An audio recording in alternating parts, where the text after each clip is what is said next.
Hi, welcome to Stackspeditions on Tour. Our crew from Iowa is here in Las Vegas for the American Library Association conference, so we stopped by Bauman Rare Books to say hello to Rebecca Romney. Hello. Here we go.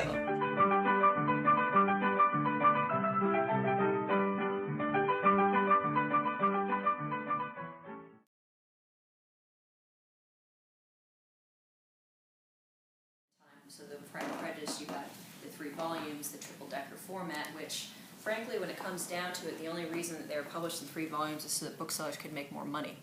It's like, why sell you 1 book when we can sell you 3 books? So this is the first edition? This is the first edition, yes. This is the first. We've got a contemporary calf binding and everything. It's really cool. I know. Yeah. We could say very serious things, but I had to take just a moment to be really excited. Be excited. It is funny too. I mean, you know you're in the right business when something like this comes in and you've seen other copies and it comes in and you still go, Yeah.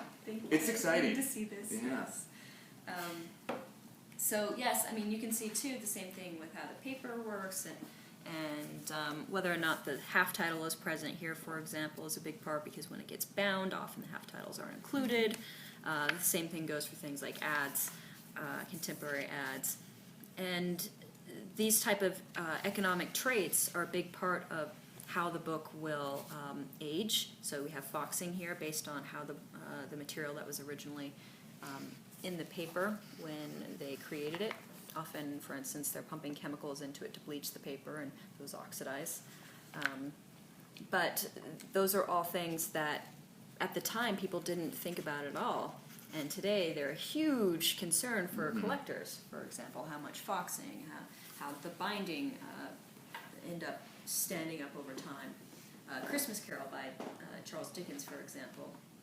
That book was meant to be a very deluxe production, and Dickens was very involved himself in all of the production, and he was really picky about the in-paper color, for example. He changed a number of things about the proof copies, but in the end, it's turned out to be a very, very fragile book.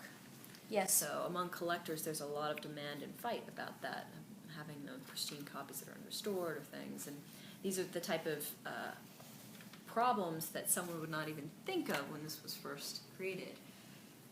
Probably best example of that actually is when wood pulp gets introduced to paper.